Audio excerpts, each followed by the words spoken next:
बिस्मिल्लाहिर्रहमानिर्रहीम। अच्छा जी, हमने आज जो करना है वो, कल हमने शेप्स को ड्रॉ करना, ठीक है। ड्रॉ करने के बाद उसके अंदर हमने जो नई चीज़ सीखी थी कल, कर्व करना, ठीक है। कंट्रोल क्यू से कर्व किया, कर्व करने के बाद उसके किसी पॉइंट को जहाँ मर्जी मूव करें, उसको सेलेक्ट करके यहाँ से कर्व कर दें, या कंट्रोल Z करता हूँ, फिर वापस आके किसी एक पॉइंट को भी कर्व कर सकते हैं। ये यहाँ से कर्व हो जाए, ये बाकी वैसे के वैसे रहेंगे, ये वैसे ही मूव होगा एक पॉइंट। लेकिन अगर इसको मूव करेंगे तो ये सीधी लाइन मूव नहीं होगी, क्योंकि ये कर्व हो गई है, ठीक है। अगर इस पर आके दोबारा क्लिक करते हैं तो ये दोबारा सीधी लाइन बन गई है, ठीक है, वो कर्व ख़त्म हो गया। तो इस तरह से, तो आज हम जो करेंगे, देखें यहाँ कर्व होने के बाद कुछ ऑप्शंस और भी हैं। जैसे ये हमने दो ऑप्शन किए थे कल, ठीक है। ये बाकी ऑप्शंस क्यों हैं, क्या काम करते हैं, किस तरह काम करते हैं, इनके बारे में थोड़ा सा जान लेते हैं, ज़रूरी हैं। और ये ऑप्शंस, अच्छा जी, हमारे पास एक सिंपल शेप है, जैसे एक सिंपल शेप है, और मिसाल के तौर पर मैंने यहाँ से उसको थोड़ा सा राउंड कर दिया, ठीक है। अब उसका ये पॉइंट बन गया। अब पहले 4 पॉइंट थे, 4 से कितने पॉइंट बन गए, 8, ठीक है। कंट्रोल क्यू किया, ये पॉइंट है उसके। अब देखें इसमें कुछ चीज़ें ऐसी हैं कि जो पहले से कर्व्ड हैं, राउंड हैं, ठीक है। हमें यहाँ से जाके कर्व करने की ज़रूरत नहीं, क्योंकि ये सेल पहले से ही राउंड जा रहा है, जिसका इसे नोड्स बोलते हैं, नुक्ते जो पॉइंट होते हैं, इंग्लिश में उसको नोड बोलते हैं। यहाँ पे ये पॉइंट बोल लें या नोड बोल लें, ठीक है, तो पहले से कर्व है। अब देखें इसमें एक खामी है, यहाँ पे ये कर्व तो हो चुका है, लेकिन ये इसको ऊपर नीचे मूव नहीं कर सकते। इसकी एक हद है, दाएं बाएं नहीं कर सकते, मतलब ऊपर नीचे नहीं कर सकते, दाएं बाएं कर सकते हैं। यहाँ से आगे ले जाएं, पीछे ले जाएं, ये मूव करेगा। लेकिन इससे अगर मैं ऊपर जाता हूँ तो नहीं जा रहा ये, ठीक है। ऊपर लेके जाता हूँ तो ये पॉइंट नहीं जा रहा। वो कैसे ठीक होगा, यहाँ पे जाके कस्प नोड का ऑप्शन है। कस्प नोड का मतलब क्या है कि अब इस पॉइंट को अगर कस्प नोड में कन्वर्ट कर दिया तो फिर जिधर मर्जी कन्वर्ट करें, जिधर मर्जी मूव करें, ठीक है। इस पॉइंट को लिया मैंने, ये इस पॉइंट को, अब देखना,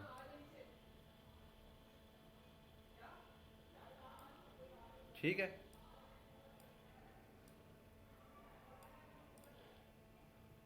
उसको मैंने अपनी मर्जी से, अब ये पॉइंट भी ऐसे ही होगा, ये भी नहीं मूव हो रहा, इसको भी कस्प नोड पे लेके आया मैं।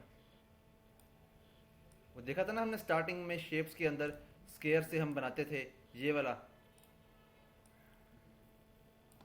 ये अब हमने खुद बनाया अपनी मर्जी से, ठीक है। वो राउंड बाहर की तरफ था, हमने अंदर की तरफ कर दिया। अब कौन सा ऑप्शन यूज़ किया हमने, कौन सा टूल यूज़ किया, कस्प नोड, ठीक है। कस्प नोड से वो लाइन सीधी थी, कर्व नहीं हो रही थी, मुड़ नहीं रही थी अंदर की तरफ, तो हमने उसको कस्प नोड से। अब वही चीज़ अगर दोबारा वापस लेके आनी हो मैंने, कि वो एक ही जगह पे मूव करे और उसकी एक ही हद रहे, कि अगर वो यहाँ से मूव करे, जितना यहाँ से दाएं नीचे की तरफ आए उतना ही वहाँ से ऊपर की तरफ जाए। जैसे एक मिसाल देता हूँ मैं, ये लाइन ली मैंने, ठीक है, और इसको मैं कर्व भी कर दिया, यहाँ से भी कर्व कर दिया, ठीक है। अब देखो ये लाइन है मेरे पास, और इसमें एक चीज़ है, ये देख रहे हो,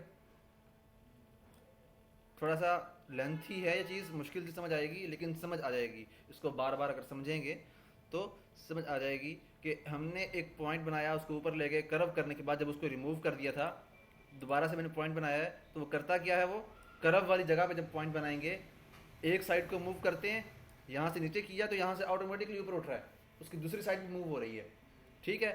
तो अगर इसको कस्प नोट कर देंगे, अब वो पॉइंट ब्रेक हो गया। अब सिर्फ जिस साइड को आप मूव करेंगे वही साइड हरकत करेगी। अब इसको वापस ठीक करना है वैसे का वैसा, जैसे पहले था, जैसा पहले था कि एक साइड मूव हो रही है, एक साइड मूव नहीं हो रही, वैसा ही करना है। तो उसके लिए यहाँ पे स्मूथ नोड, ये लें,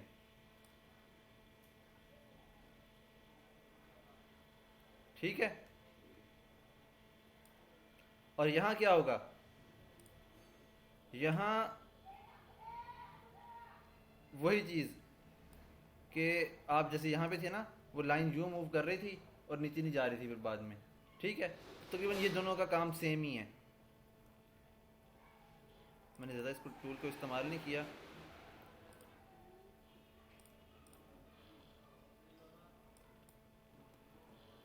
एक मिनट।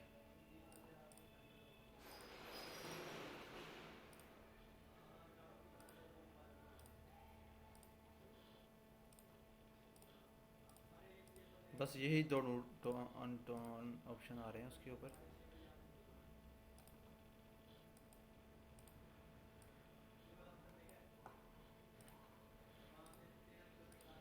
ठीक है, तकरीबन ये ऑप्शन है सारे के सारे इसी काम के लिए।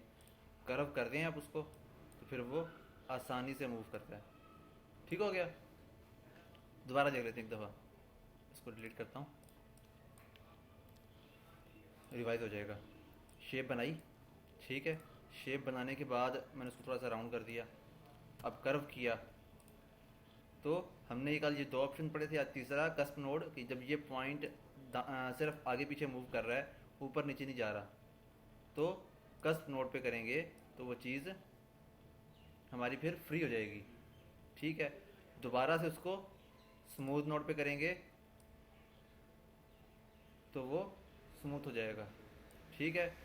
यहाँ से सिमेट्रिकल पे करेंगे तो भी मेरे ख्याल में वही रहेगा, एक ही चीज़ है। ये दोनों का काम तकरीबन एक है मेरे ख्याल में, लेकिन यहाँ से करके देखता हूँ।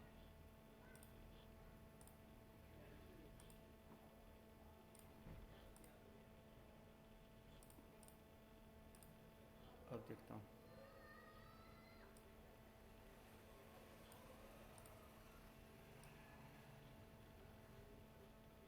तकरीबन एक जैसा ही काम है इन दोनों का।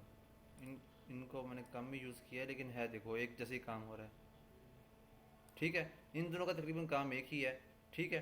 तो इन दो ऑप्शंस के ज़रिए आप पॉइंट्स को कहीं से ब्रेक कर सकते हैं, मोड़ सकते हैं, दाएं बाएं ऊपर नीचे किसी भी तरीके से।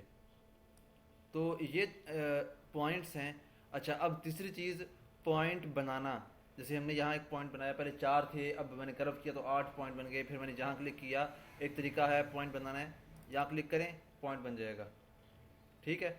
उस पर दोबारा क्लिक करें, पॉइंट ख़त्म हो जाएगा। पॉइंट बनाते किस लिए हैं? उस चीज़ को वहाँ से एक दफ़ा दोबारा एक और शेप देने के लिए।